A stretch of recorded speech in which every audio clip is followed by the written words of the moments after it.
My mother is here, my mother, my father-in-law, my mother-in-law, Them were honored friends and neighbors. As we celebrate this happy event, I want to acknowledge two sad events that recently took place.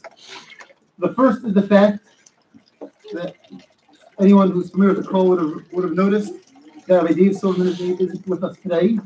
It's not because we got into a fight. Rabbi Silverman's father passed away a week ago, and today, a bit more than a week ago, and today is this morning is the last morning of Shiva. He even tried telling me, I can make davening earlier, I can make it during time, Sarah Silverman. It's okay. I know you want to be here. It's all right. I also want to acknowledge the passing this past Shabbos, 2 days ago, of a man who was a dear friend of my grandfather and a dear friend of my father's. And he was so close to my father that my father honored him with sandik, the honor of holding one of his sons during the bris, and that son was me. This man, my own sandik, was Rabbi Ari Neuberger.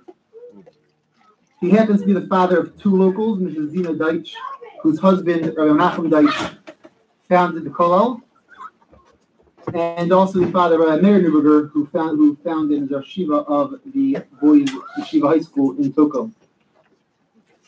As our family celebrates the joyous occasion of our son's birth, our thoughts and our prayers are with the Silvermans and the Neubergers and the Neuberger families as we go through this hard time. I have a lot to say, as I'm sure one can imagine, but the first rule they teach you in rabbinical school is speak short. So I'm going to cut out most of it.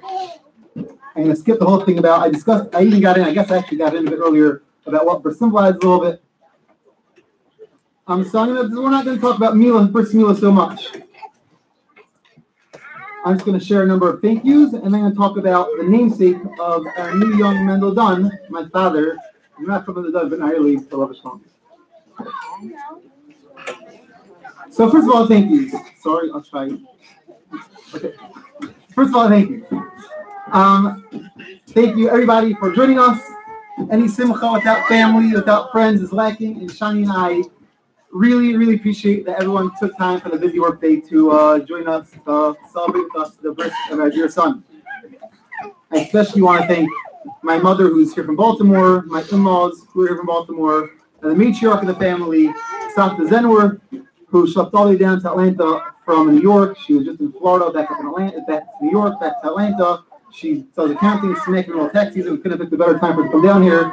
And we really appreciate them all being here with us for the whole weekend, helping us prepare this whole bris. And when I was writing the speech, I'm like, they didn't help us prepare it, they prepared the bris, and we possibly helped them prepare it. So thank you so much. We really appreciate all of you being here for Shabbos with us and helping us out and running the whole show for us.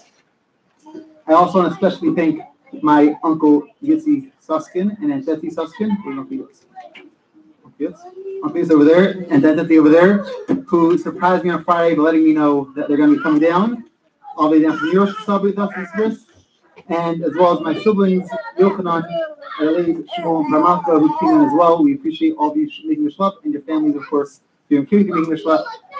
And it means a lot to us that you're all here. And of course, an extra shout out to Yaakov Zenor, who got up this morning and surprised us to be here from Baltimore.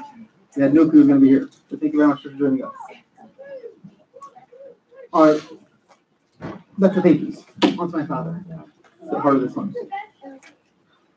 So one of my first emotions when thinking about the birth of our son was, of course, understandably, that was a very bittersweet moment.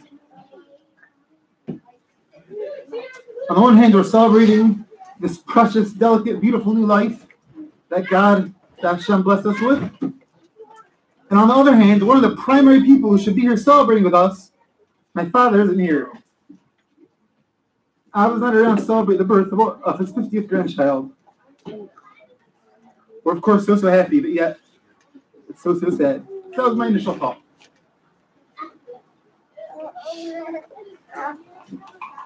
The more I thought about it, and I thought about how I was pretty clear that I'm going to be naming this child after my father. So my mindset began to change a little bit. Of course, we're sad my father isn't here with us to celebrate. But if all we do is dwell on that sadness, then we missed out on a unique opportunity. If we're naming this new child by my father, all we're thinking about is Abba not being here, then we're missing out on using Abba's life as a lesson, as a guide for our own lives. Just as the Torah is not merely Chas v'Shalom, just the history of the Jewish people, but rather it's custom-made lessons that apply to each and every single one of us, every single moment of our lives. Obviously, on a much, much smaller scale, a biography about my father would also be not just a biography, not just a Freedman family history, but a book that we could all learn daily lessons from every single moment. I could speak for days about what my father accomplished, the different attributes he has had, and I have spoken for days about that during Shiva especially, and over the past year, when I was speaking to my brother Pesach and Eretz Yisrael this morning, who surprised us by not showing up. He told me that he heard such an idea similar to this, that the first year of Avelos is for sadness, the year of Avelos, and after that, it's time to refocus ourselves and then think about what lessons we glean from the person that passed away. He didn't remember who was the name of, but that definitely fit right into this theme over here. So, but I want to focus. I could speak about my father for days, and I want to focus on one specific character trait that I especially hope and pray will be passed down to our new Mendel Freedman. And that's something that I believe my brother Rabbi Yochanan Stein, touched upon in his eulogy of our father at his funeral. And that was my father's joy at what I think we would call Emunah Pshuta. Emunah Pshuta is literally translated as simple faith, but I think it's more accurately, if not literally, at least more descriptively, should be translated as almost the exact opposite. Profound faith, deep faith. Not just intellectually knowing that God exists and that He cares about what we do, but rather a deep-seated intellectual and emotional knowledge that God cares about each and every single one of us more than our close friends do, more than our spouses do, more than our own parents do. This was a virtue that I heard my father speak about many times in regards to his own father, who was a survivor of the Nazi concentration camps. I was able to come out of that unimaginable situation. Anything we hear, any bad news you hear about nowadays, obviously doesn't come anywhere close to what you have to go through. This entire family being wiped out. 6 years, hard for labor, never known he's just going to be shot because he looked at a guard wrong. And my father talked about his fathers had this simple, how do you believe in God after that? How do you have the strength to go on, to keep moving? And my grandfather just had this deep sense. He knew God existed. He knew there was no question. The question didn't start by him. So this is when my father would speak about his father, and it's something which was definitely, I think, 100% was a full attribute of my father as well. Shabbos wasn't just a different day. Intellectually, it was a different day. Shabbos is different. Shabbos is special. That was it. There's no, you don't have to have a discussion about it. Shabbos is Shabbos. You don't have to have if why is why is it special. It's Shabbos. It's special. Of course it's special. Prayer isn't just, we have a mitzvah to speak to God 3 times a day. It's a time to go ahead and bond with Hashem, bond with God. Tzedakah isn't just, something you got to do because otherwise the Jewish guilt is going to kick in. It's an opportunity to connect to each other, to our fellow Jews, people who need help, people who need a helping hand. It's an opportunity to reach out to our extended family, grab them tight and hold them close. We need long, great philosophical explanations of why these things are important. It was just, of course it's important. It was just taken for granted. I think that my dear friend, Ben Karp,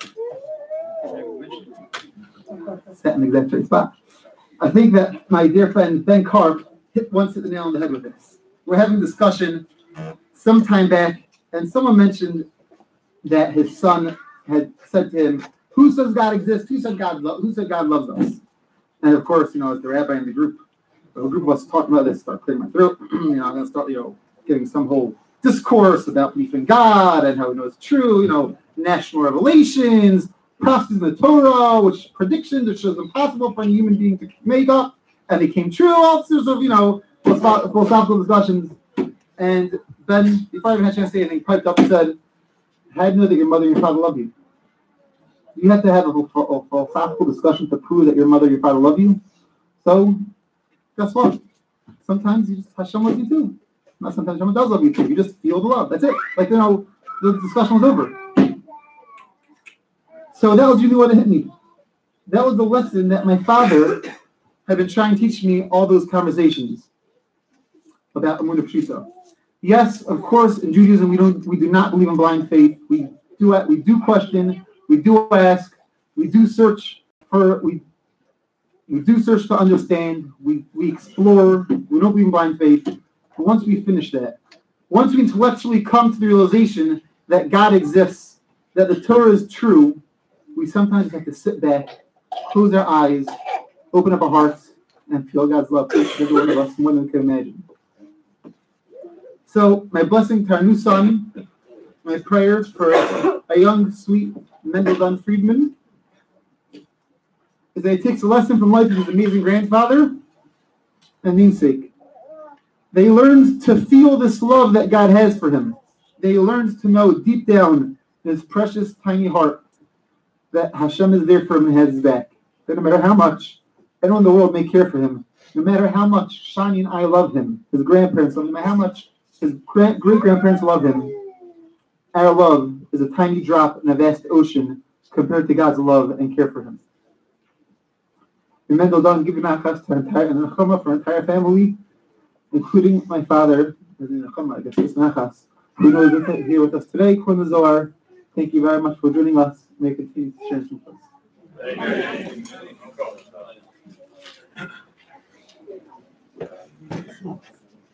us.